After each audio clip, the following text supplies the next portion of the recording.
Looks good. Media all set?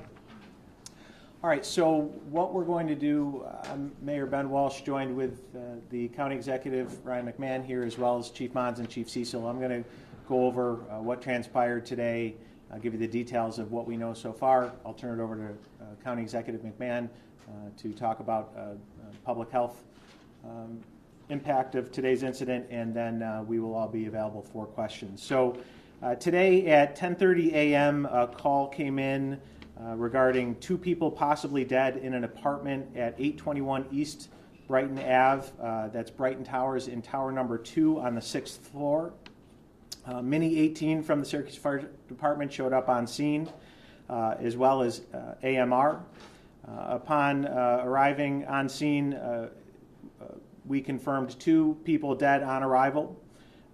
One additional victim who was alive was transported to St. Joseph's Hospital for an altered mental status. Syracuse Police Department was called to investigate the 2 people dead on arrival. SPD requested the fire department AMR to respond back to the scene to stand by for Narcan for potential exposure to an unknown substance. That call came at 11:23 a.m. when some of our police officers became symptomatic, became ill. After that happened, 3 Syracuse police officers were transported to upstate for potential exposure, as well as 1 Syracuse firefighter and 1 AMR EMS staffer were all transported to upstate for potential exposure. Once at upstate, an additional individual, an upstate staff member nurse, also reported being impacted by a potential exposure. Syracuse Fire Department hazmat team deployed with multiple support units at that time. All occupants on the affected floor, which is again the 6th floor, were evacuated. That was 18 apartments total. Those residents remain on site awaiting further direction. The Syracuse Fire Department is currently working on evaluating and determining what the substances found in the apartment are. Good news to share that all first responders and as well as the upstate staff member that fell ill are stable, at least some of which have been discharged from the hospital. We currently have a command center on scene, and represented at the command center are the Syracuse Police Department, the Syracuse Fire Department, including multiple fire crews and 2 ambulances, Onondaga County Emergency Management, AMR, and other first responders, SUNY Upstate Police, SUNY Emergency Management, the medical examiner, and Liberty Resources, again, all on scene as part of the command center. I'm going to turn it over to the county executive to talk more about public health implications of today's incident. Thanks, Mayor, and I want to thank Chief Cecil, Chief Mons, SPD, SFD for their amazing response today. All the other first responders. We now know that there's been 9 patients treated for contact. The contact with whatever the substance is seems to be about 30 minutes between contact and then people getting sick. We also know that over the weekend we saw a spike in xylazine overdoses. We had over 40 confirmed cases. Focused in centrally in the downtown area in the southwest section of the city. It's unknown whether any of these issues are related, but overall I think when we're looking at the risk to the public, we know that family members of and loved ones of addicts need to be prepared with Narcan. We know that at the health department we offer fentanyl strips to test drugs, and that we know that fentanyl and xylazine and things that are being cut with drug use are killing and getting dozens of members of our community sick. So overall, yet to be determined by the hazmat crew what this is, but certainly we are seeing things getting cut. What were historically recreational drugs are now drugs that are a quick death sentence. And we're very, very lucky that we've gotten very good at both distributing and administering Narcan in this community, or else these numbers would be even more horrifying than what they are.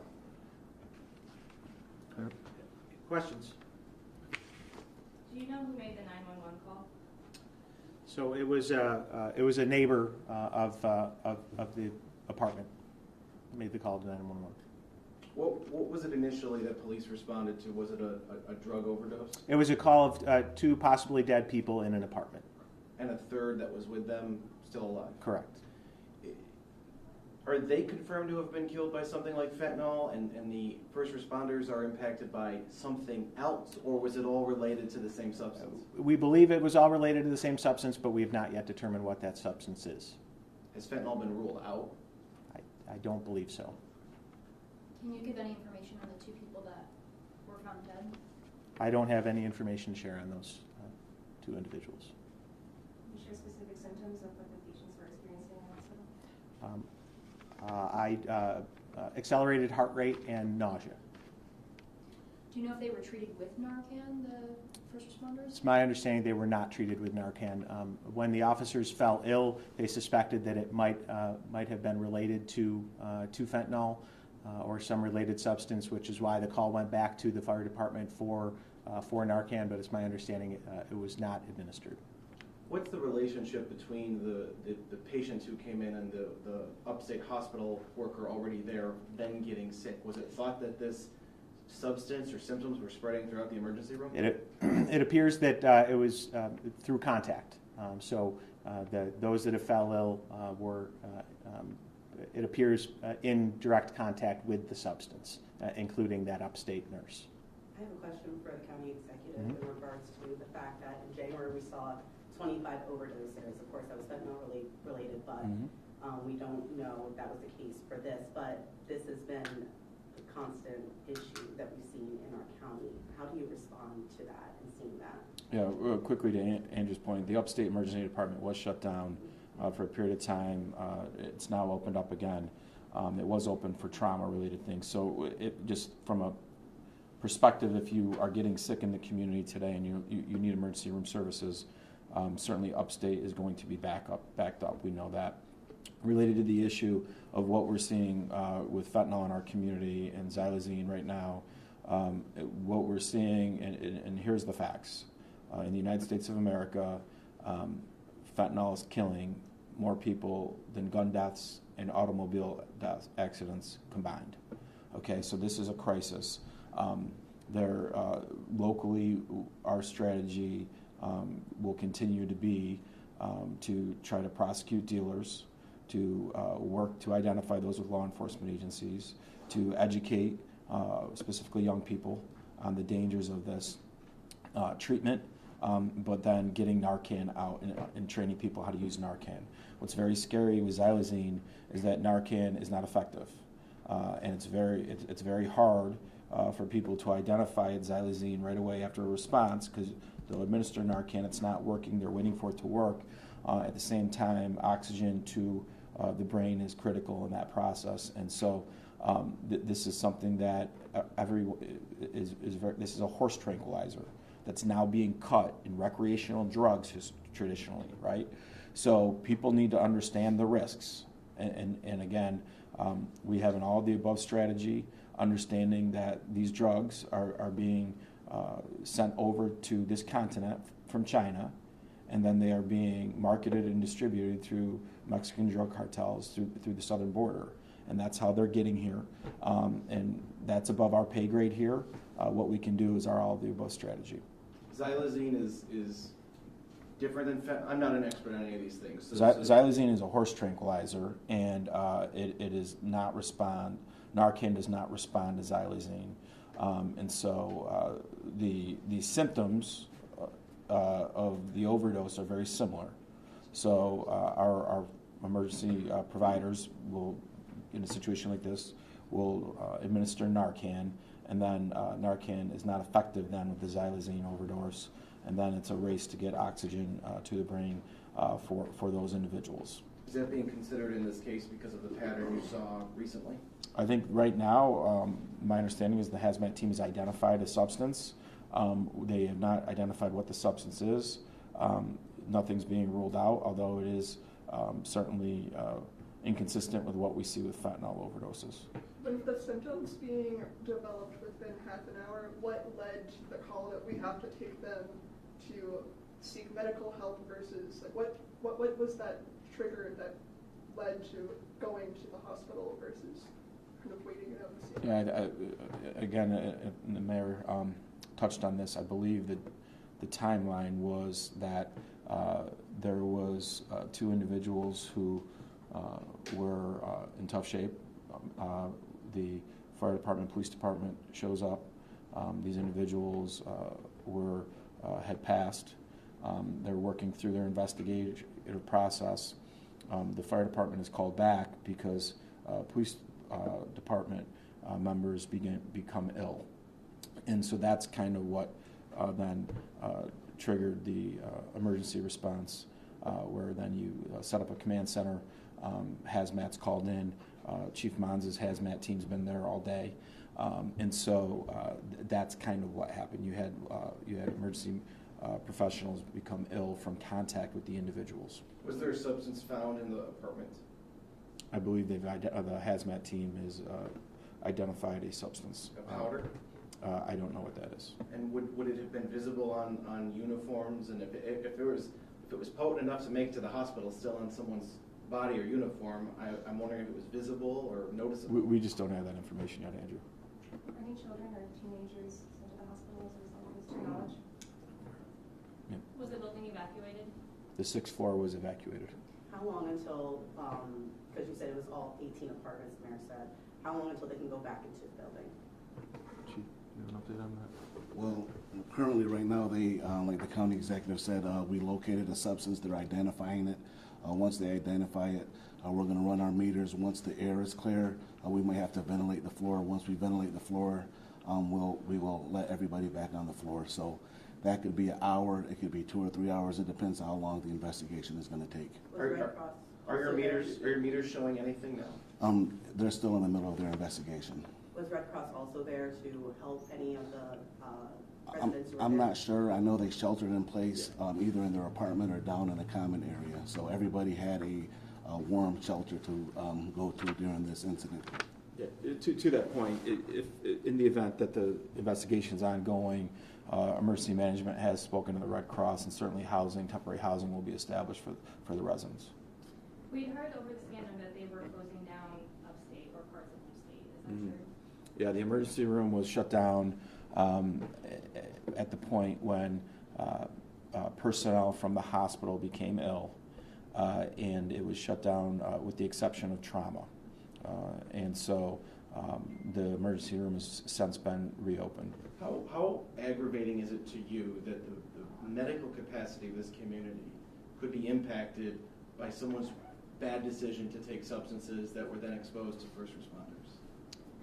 Well, I think it is being challenged, right? So it's not, it is being challenged. And so it's well documented, the challenges that we have across the country related to our medical infrastructure right now. But look, this is, the one thing about this is that if you're using these substances, you're at extreme risk. And I think that's the message, and that certainly family members and loved ones of addicts that have to struggle through this and who are the backbone of support for many of these individuals need to be on high alert too, and should reach out to their loved ones to make sure they're okay. And certainly those who are trained in Narcan, and certainly you're trained in Narcan for a reason, because it's probably touched your life, should be on high alert. So that's the reality of what we live with in this situation. And certainly the stuff on the streets is very, very dangerous. But then for it to impact first responders and then shut down the emergency room of the signature emergency room of Syracuse, I mean, that one person or a few people's decision is literally impacting everyone today. Yeah, our hope is it's an isolated situation with this substance, so we're not going to be looking at the same type of situation over the next week or two. Usually you see, when you see a spike, Usually it's a situation where there's pockets, and it is county-wide. It's not just for the city usually. Over the weekend we saw a spike in the xylazine. Whether this is related or not, we don't know yet. But again, we don't know what the substance is, and I think usually a fentanyl situation, it's a respiratory situation.